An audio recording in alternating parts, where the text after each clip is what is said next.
The night hung heavy over the small village of Kitharu, where the mist rolled like silent waves across the fields.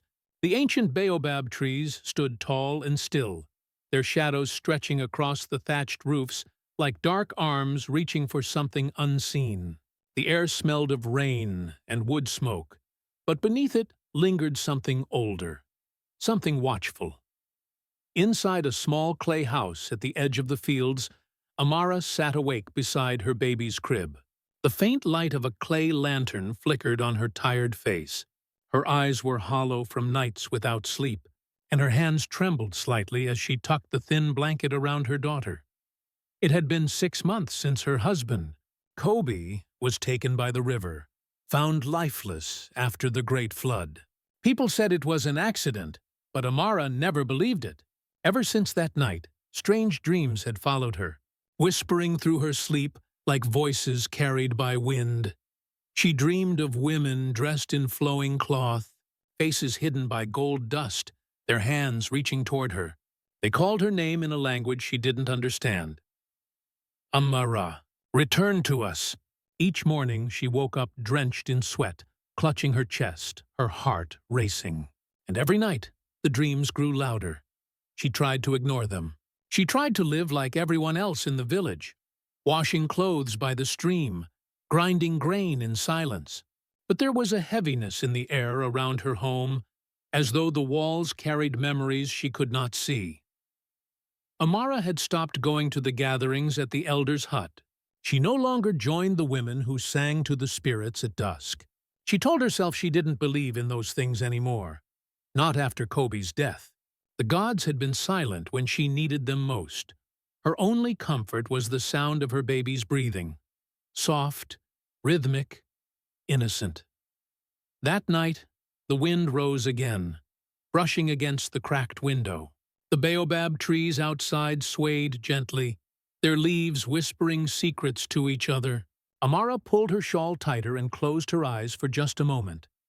Then she heard it. A faint clink, like metal brushing against wood. Her eyes flew open. She sat still, her breath caught in her throat. The sound came again, soft but unmistakable. Clink! Clink! She turned toward the crib. The lantern's light trembled as the flame flickered, throwing strange shadows across the wall. Slowly, Amara rose from her stool and stepped closer. Her heartbeat drummed in her ears. She leaned over the crib, expecting to find nothing more than a fallen pin or the rattle she'd carved from bone. But instead, there it was, a necklace. It lay coiled beside her baby's tiny hand, glimmering faintly in the dim light. It was old, its gold dulled by time, with a round pendant carved with symbols she didn't recognize. Amara froze. Her baby shifted slightly, fingers brushing the necklace, and for a moment the gold seemed to pulse, as if it were alive.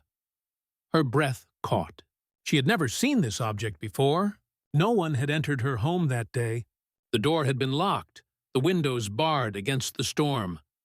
Her first thought was that someone had left it as a curse or a warning. She reached out carefully, her fingers trembling as she lifted the necklace. It was surprisingly warm, like it had been resting against a heartbeat. The moment she touched it, a sharp chill ran down her spine. Then her baby laughed, a soft, joyful giggle, full of warmth. The sound cut through the silence like sunlight breaking through clouds. Amara stared at her daughter in disbelief. The child's eyes were half open, glinting in the lantern light, and for a brief instant she thought she saw a shimmer of gold within them. Her hand trembled harder. "Where did this come from?" she whispered, her voice shaking. The baby smiled again, curling her tiny fingers toward the pendant. Amara placed the necklace back in the crib and stepped away slowly, her eyes fixed on it as if it might move on its own. Outside, the wind grew stronger, pressing against the walls until the roof timbers groaned. The lantern flickered wildly, casting dancing lights across the clay floor. For one brief second, Amara thought she saw a figure, a woman, standing in the corner of the room. But when she blinked, there was nothing there, only the faint smell of rain and earth. The baby yawned and drifted back to sleep. Amara backed toward her stool, unable to look away from the crib. Her heart pounded in her chest. The gold pendant caught the last flicker of the lantern before it went out, gleaming like an eye watching her from the darkness. And in that silent, breathless moment, Amara knew. Something had entered her home that night, something that had been waiting for her, or for her child. The sun rose weak and pale the next morning, its light breaking through the mist like a tired promise. The storm had passed, but the air still felt thick, as if the world itself held its breath. Amara had not slept. The image of the gold necklace beside her baby's hand haunted her through the night. Every time she closed her eyes, she saw the pendant glinting like a small sun, whispering in silence. By dawn, she made up her mind. There was only one person who might know what this meant: Nia, her late husband's mother. The path to Nia's house wound between tall grass and broken fences. The old woman lived near the village center, close to the sacred tree where elders once gathered to tell stories of the ancestors. Amara had avoided that place since Kobe's death. Now, her steps felt heavier with each breath. When Nia opened the door, her eyes, sharp and wise, softened at the sight of her granddaughter cradled in Amara's arms. "You look tired," she said gently. "The nights still whisper to you, don't they?" Amara hesitated. "There's something you should see." She placed the baby on a mat and slowly brought out the necklace, wrapped in a strip of cloth. The moment the gold caught the light, Nia gasped, a hand flying to her mouth. Her wrinkled fingers trembled as she reached for it. "Where did you find this?" "In the crib," Amara said quietly. "Last night. I woke up and it was just there." Nia's lips moved silently, whispering words Amara couldn't understand. Then she crossed herself in the old way, tracing the sign of the matriarchs across her chest.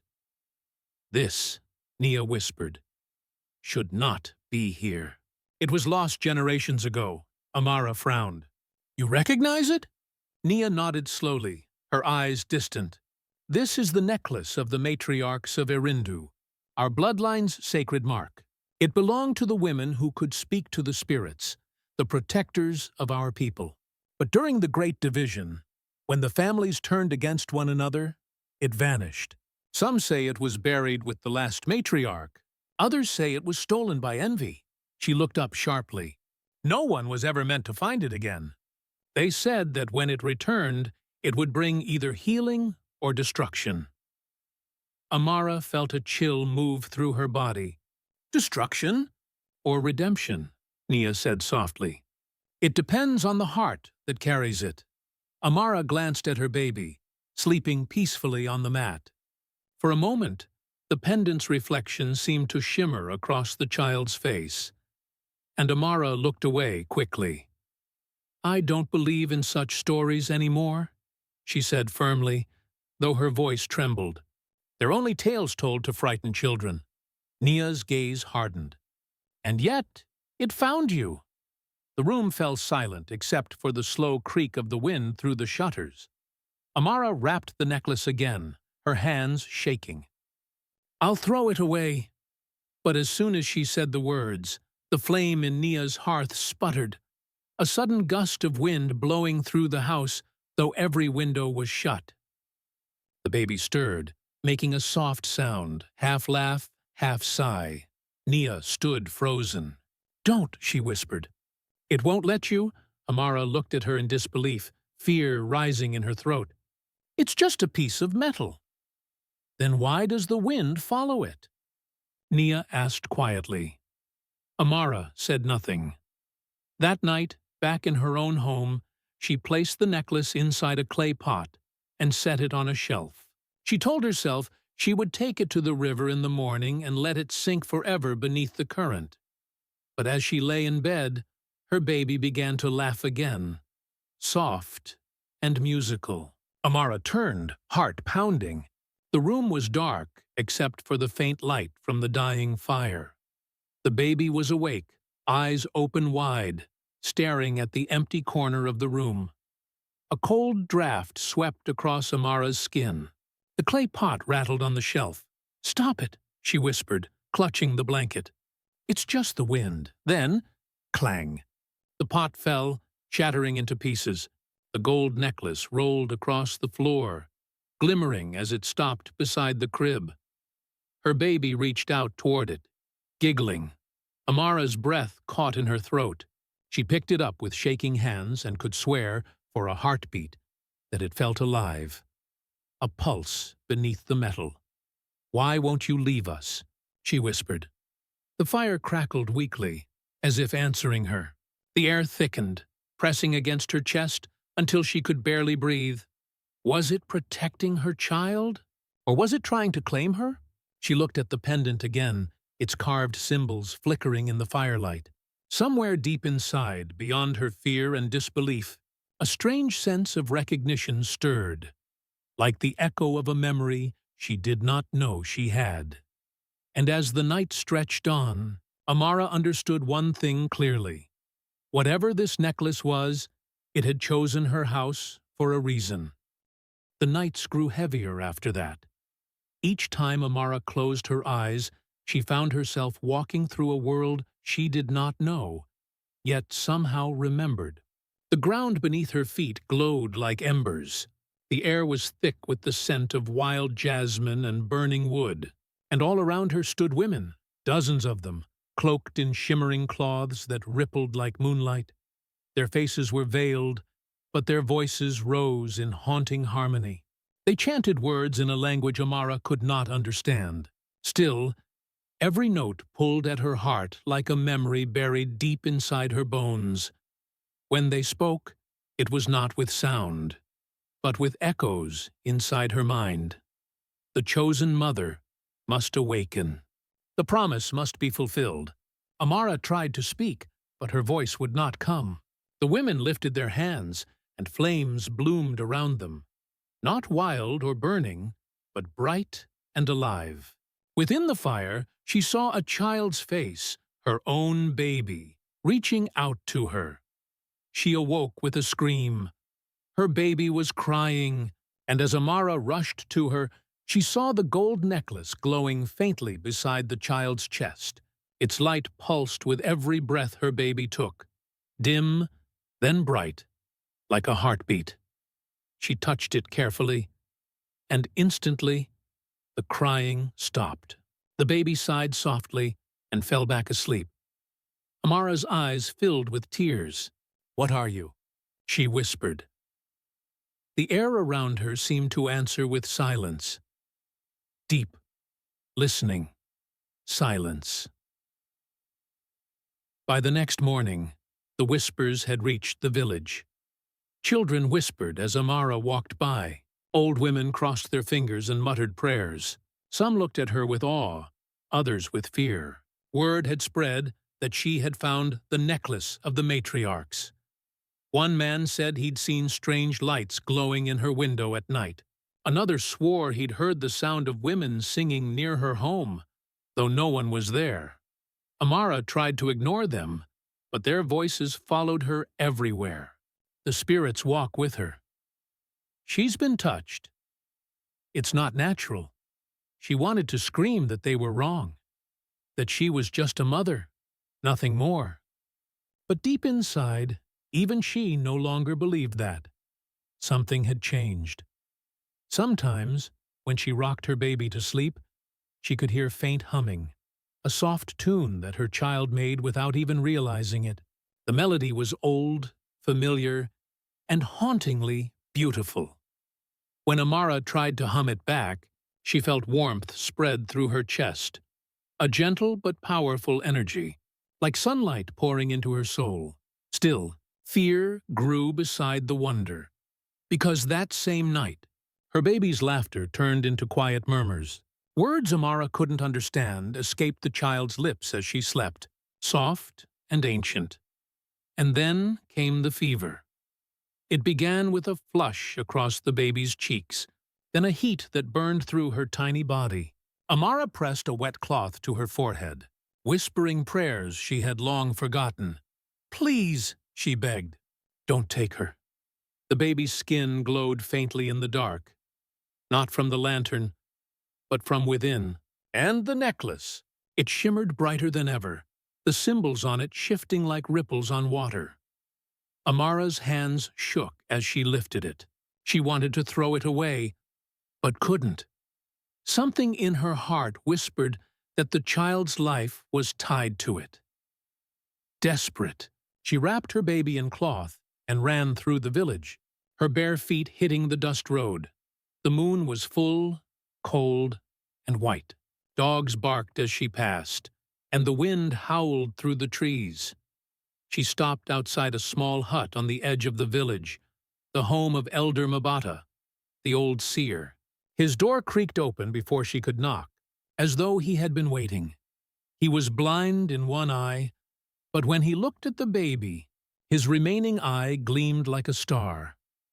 He said nothing at first, only touched the necklace with trembling fingers. Then he spoke softly. "This is no curse, child. This is a bond. The necklace has not chosen you. It has chosen her." Amara's voice cracked. "Chosen her?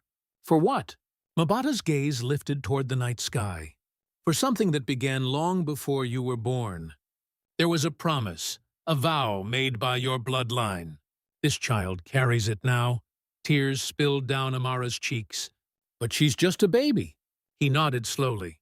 "Yes, but the ancestors moved through the small and the strong alike. You cannot stop what has already begun." He placed a hand on her shoulder. "The necklace will protect her. If you do not fight it, do not cast it away again. The spirits are watching."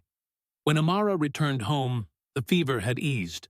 Her baby slept peacefully once more. Her tiny hand resting on the glowing pendant, Amara sank beside the crib, exhausted. The fire had burned low, painting soft shadows on the wall. In the silence, she whispered, "What promise? What do you want from me?" The wind stirred gently, brushing her cheek like a familiar touch, and faintly, almost too soft to hear, came a woman's voice, carried through the air. "Find us, Amara.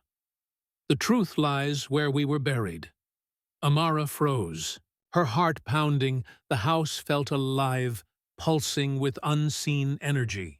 She looked at her child, the small, sleeping face, the gentle glow around her, and knew she could no longer pretend this was a dream.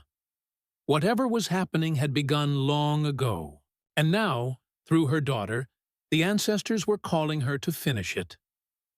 The days after the vision blurred into one another. Amara moved through them like a shadow, eating little, sleeping less. Every time she closed her eyes, she saw the same image, a forest veiled in mist, a mound of earth, and a woman's hand reaching out from beneath the roots. The whisper echoed in her ears, "Find us, Amara. The truth lies where we were buried." She could not ignore it anymore.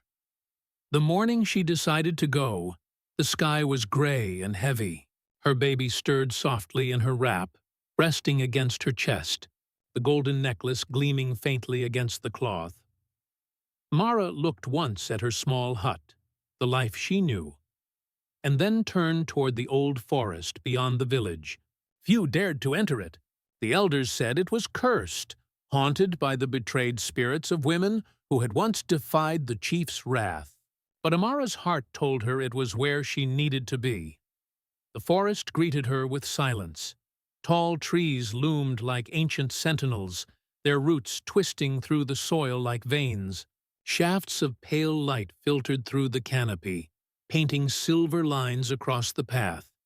Every few steps, she heard whispers, not loud, faint, almost like the rustling of leaves. They spoke in a tongue she did not understand, but their tone was neither angry nor kind. It was aching. The further she walked, the heavier the air became. Her baby whimpered once, and Amara clutched her closer. Then, just beyond a ridge, she saw it. A clearing ringed by stones, half buried in moss. At its center stood a single baobab tree, immense and ancient. Its roots spiraled outward, wrapping around a mound of earth that pulsed faintly with golden light. Her knees trembled. She had seen this place in her dreams. As she stepped closer, the light grew brighter. The necklace against her baby's chest began to hum, vibrating with a soft, rhythmic pulse. The wind rose, not fierce, but filled with voices. Dozens of them. Women, we have waited. Blood of our blood. Daughter of Essie. The last name struck through her like lightning. She knew that name. Essie, the name whispered in old village tales. The woman who had stood against the chief generations ago. The one who had been branded a witch and buried alive with her followers beneath the baobab tree. The story had always been told as a warning, a tale of rebellion crushed and power lost. But now, standing before the mound, Amara felt something else. Not darkness, not vengeance. Grief. The ground beneath her feet began to tremble. The mound split open slightly, and a faint golden mist rose from within. Shapes formed. First shadows, then figures. The women from her dreams stood before her again, their veils glimmering like water under moonlight. At the center of them was one woman taller than the rest, her eyes deep and sorrowful. Her voice filled the clearing. Amara, you carry our blood. You carry our promise. Amara's voice cracked. Who are you? The spirit's gaze softened. I am Isi, the mother they silenced, the protector they betrayed. Images flashed before Amara's eyes, visions not her own. A village in flames. Women dragged through the dust. A child, hidden, crying, as a golden necklace was pressed into her tiny hands. Isi's voice echoing through time. Let my bloodline remember. Let one rise when the world forgets. The vision faded.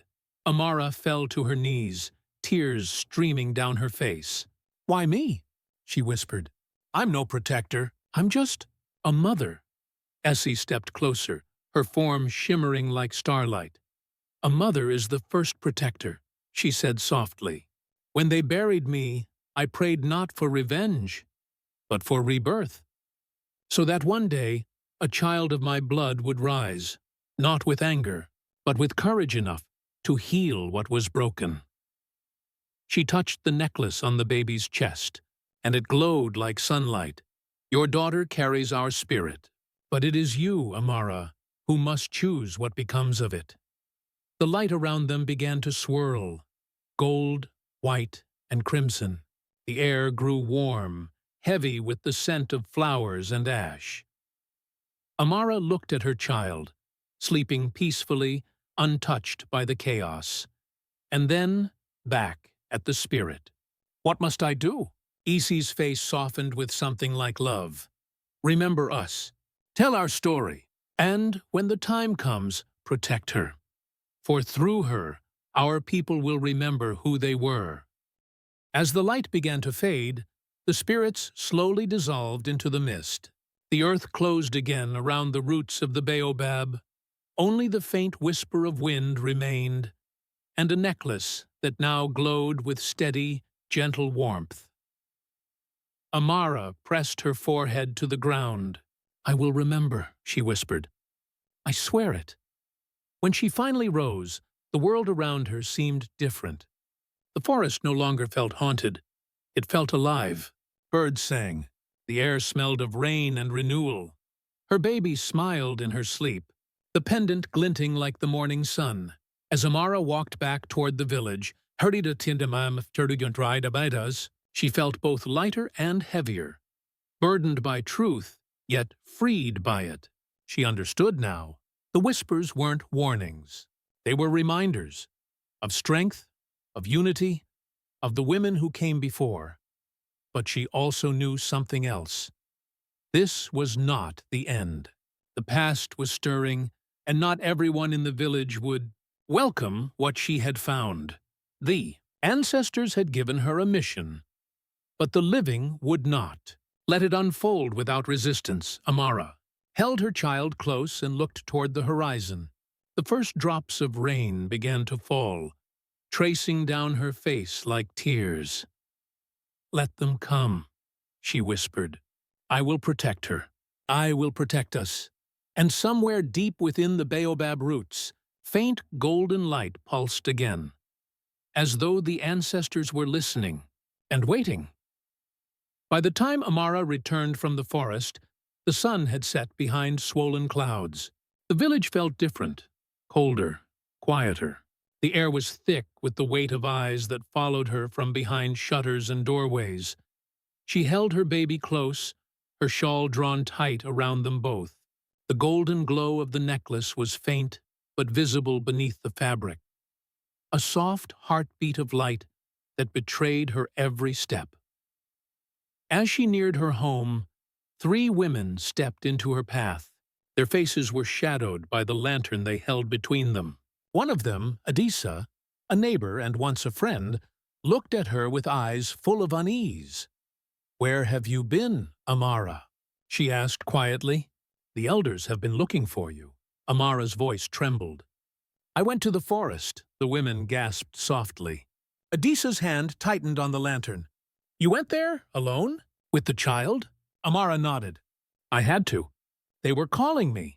One of the others crossed herself quickly. "You've brought something back with you. We can feel it." Before Amara could answer, a sudden gust of wind howled through the village, snuffing out the lantern. In the darkness, the baby whimpered. The necklace flared, a quick pulse of gold, and the women stumbled back, whispering prayers. When the light returned, their faces were pale. "Go home," Adisa whispered. "Before they come for you." That night, Amara barely slept. Her baby rested peacefully, but outside, she heard voices. Murmurs at first, then clearer words carried by the wind. She brought the curse. "The spirits are angry. The child is marked." She closed her eyes, tears burning her lashes. "No," she whispered. "You're wrong. You don't understand." But the fear of the village was ancient, older than truth, older than reason. Fear, once fed, becomes fire. By morning, the fire had spread. When she stepped outside, people gathered near the center of the square. The chief's drummers stood silent beside the sacred tree, their drums untouched. The elders were waiting. Elder Mabata stood with them. His blind eye turned toward her, his good one heavy with sorrow. The chief, a tall man with deep scars across his chest, pointed his staff toward Amara. "You were seen in the forest," he said. "You were seen with light." "It wasn't evil," Amara said, her voice steady despite her fear. "It was my ancestors. They spoke to me," the crowd murmured. Someone spat in the dust. The chief's face hardened. "The ancestors do not speak to those who disobey the law. You went to the forbidden grove, the burial ground of the fallen. You have disturbed the dead." Amara shook her head. "They are not angry. They are waiting to be remembered. I saw them. I saw Isi." A collective gasp rippled through the crowd. The name was taboo, spoken only in fear, never reverence. "Essie?" the chief repeated, his voice sharp. "The witch who defied her people? You dare speak her name here?" "She was no witch," Amara cried. "She was a mother, a protector. They lied about her." Her voice echoed across the square. For a heartbeat, no one moved. Even the wind held still.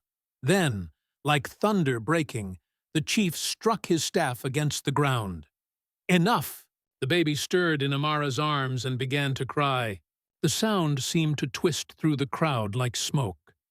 Thin, fragile, but impossible to ignore. As the child's wail rose, the necklace flared to life. Golden, blinding. The crowd recoiled in fear. Some screamed, some fell to their knees. Amara shielded her baby, crying out, "She's not cursed! She's chosen!" But her words drowned in the roar of panic. By dusk, The chief's men came to her hut. They didn't speak. They only pointed their spears and motioned for her to follow. Her baby clung to her shawl, whimpering softly. The elders waited by the sacred fire. Elder Mabata stepped forward first, his old hands trembling. "Child," he said softly, "I told you not to fight the necklace. But I did not tell you what the people would do if they saw." Tears filled Amara's eyes. "Please, Mabata, they'll hurt her." His face broke with sorrow. "I cannot stop them." "Not anymore." The chief raised his hand for silence. "The spirits are restless," he said. "The child has awakened something dangerous. Until we understand what, she must be separated, for the safety of all." Amara's heart shattered. "No, you can't take her. She's all I have." Two guards stepped forward. Before they could reach her, a gust of wind swept through the fire pit, sending sparks swirling into the sky. The flames turned golden, the same gold as the necklace. The crowd gasped. The baby's cries grew louder. Not frightened now, but powerful, echoing through the air like a chant. And then a voice rose within the wind. "Protect the child. The promise must live." The sound froze everyone in place. The flames twisted higher, forming the faint outline of a woman's figure. Tall, veiled, radiant. Essie. Her presence filled the air with warmth and sorrow. "You fear what you do not understand," the spirit said. "But this child is your salvation, not your curse. Through her, your lineage will heal." The chief stumbled back, his voice shaking. "What? What are you?" "The truth you buried," she whispered. "The voice you silenced." And then the fire burst outward, scattering embers like stars. When the smoke cleared, Essie was gone. But the people were no longer shouting. They only stared at Amara in silence, their fear mixed now with awe. The chief's staff lay broken at his feet. Elder Mabata bowed his head. "The ancestors have spoken," he said softly. "The child must not be harmed." That night, the village was silent. No drums, no whispers, only the faint cry of owls and the heartbeat of the wind. Amara sat by her door, her baby asleep in her arms, the necklace glowing gently between them. She looked up at the stars, her face streaked with tears. "You said the promise would heal us," she whispered. "But healing always begins with pain." She didn't know what would come next, only that she could no longer hide, and that the storm, though it had passed, had changed everything. Somewhere deep in the night, she heard the faintest murmur of Isai's voice. "You have begun what we could not finish. The rest lies with you." Amara closed her eyes and held her daughter tighter, her heart beating with both fear and hope. And in the ashes of the sacred fire, golden embers still glowed, refusing to die. The next morning, the storm had passed, but the village was not the same. The ground was damp with ash and rain, and the sacred fire pit lay in ruins. Smoke curled lazily into the dawn air, carrying the faint scent of burned wood, and something older, something spiritual. Amara stood at the edge of her hut, her baby cradled close. The necklace glowed softly against the child's chest, pulsing like a slow, steady heartbeat. No one spoke to her. No one came near. But no one dared harm her now either. The whispers that had once followed her with suspicion had changed. Now they came in hushed reverence. "Did you see her?" The spirit spoke through her child. "The blood of the matriarchs lives again." Even the chief, once so firm in his judgment, had not left his home since the fire. The village held its breath, waiting for something. A sign, a word, a reason to believe that what they had seen was not a curse, but a calling. That night, Amara dreamed again. She stood in a vast field of silver mist, the air heavy with the scent of earth and rain. Before her, 7 women appeared, their forms woven from starlight and shadow. Each wore a necklace like hers, though theirs glowed with colors she could not name. The tallest among them stepped forward. Her face was both strange and familiar, her eyes kind but filled with sorrow. "Amara," the woman said, "you have broken the silence of generations. Who are you?" Amara whispered. "We are the mothers," the woman replied, "the keepers of the oath, those who swore to guard the balance between the living and the forgotten." Amara's throat tightened. "Why me?" "Because the chain was broken, and your courage has mended it. Your child carries our light, but she cannot carry it alone. The living must remember us, or we fade forever." The women extended their hands toward her. Their bracelets chimed like wind through hollow bone. "Will you take the oath, Amara? Will you bind your soul to the promise of your foremothers, to protect, to remember, and to forgive?" Amara's voice trembled. "I am only one woman." The tallest spirit smiled gently. "Every bloodline is saved by one woman first." As the words echoed, the dream dissolved into gold dust. When Amara awoke, dawn was breaking. A strange calm filled her heart, the kind that comes when fear finally burns itself away. She looked at her baby sleeping soundly beside her, then at the necklace glowing faintly against the child's chest. It was time. That evening, Amara walked to the village square once more. But this time, she was not dragged there. She went willingly. Women emerged from their huts to watch her. Old women leaned on staffs. Young mothers clutched their children. They remembered the storm. They remembered the light. Amara stopped before the broken fire pit and raised her voice, steady and clear. "I once believed our past was something to fear," she began, "that the old ways brought only pain. But I was wrong." The wind stirred her shawl as she spoke. "Our ancestors do not haunt us. They wait for us to remember, to forgive, to continue what they began." Her voice grew stronger with every word. "I saw them, the mothers. They showed me that our strength was never lost, only buried under silence and shame. We were made to protect, not to hide." Adisa stepped forward from the crowd, eyes wide with awe. "You saw them? The real mothers?" Amara nodded. "And they asked us to rise." She held out the necklace. "This gold carries their spirit, but it is only a symbol. The true power is in us, in every woman who gives life, who endures loss, who keeps love alive," the women murmured, some wiping tears, some crossing their hearts. "Tonight," Amara said softly, "we light the fire again, not for fear, but for memory."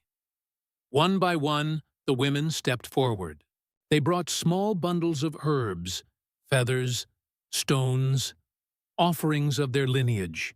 Together, they built a new fire in the same pit that had been reduced to ashes the night before.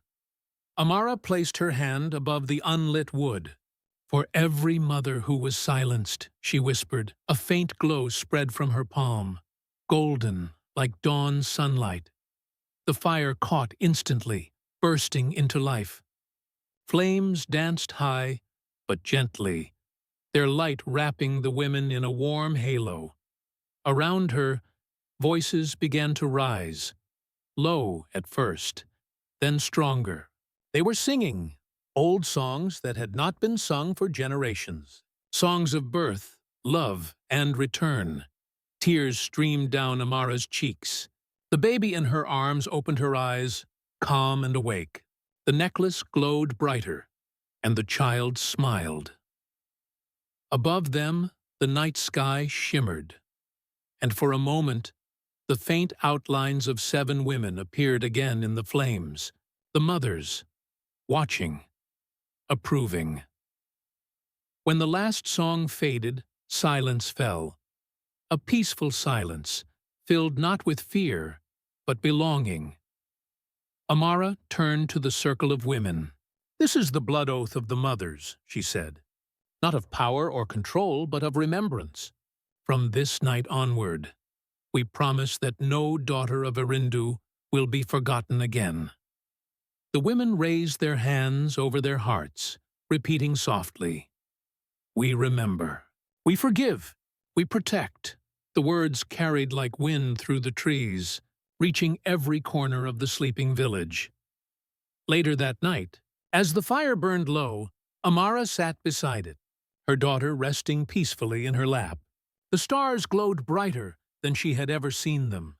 In their light, she saw the reflection of countless generations, women whose names were never carved in stone, but who had built every life that followed. She smiled through her tears. "It's done," she whispered. "You're free now." And somewhere in the wind, she heard the soft voices of her ancestors. "No, Amara. It is you who are free." Morning came gently, like a soft sigh after a night of tears.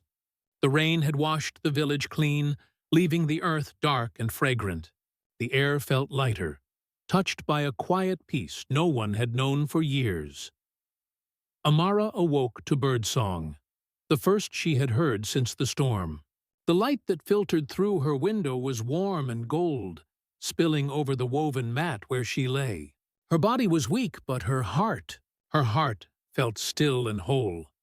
Her baby slept soundly beside her, tiny fingers curled around the edge of the glowing necklace. The gold no longer pulsed with restless energy. It shone softly, calm, as if the spirits themselves had found rest. Amara smiled faintly. For the first time since her husband's death, the ache inside her chest had eased. The air around her no longer carried whispers of warning, only the echo of gratitude. When she stepped outside, the village was awake, but changed. Where once she saw suspicion and fear, she now saw gentleness. Women drew water together, laughing quietly. Children played with simple joy, their shouts echoing between the huts. And in the center of the square, the sacred fire still burned, its smoke rising like a bridge between earth and sky. As Amara walked through the village, people turned to greet her, some with small nods, others with warm, wordless smiles. No one called her cursed now. No one looked away. Adisa approached her slowly, holding a small basket of fruit. "For you," she said softly.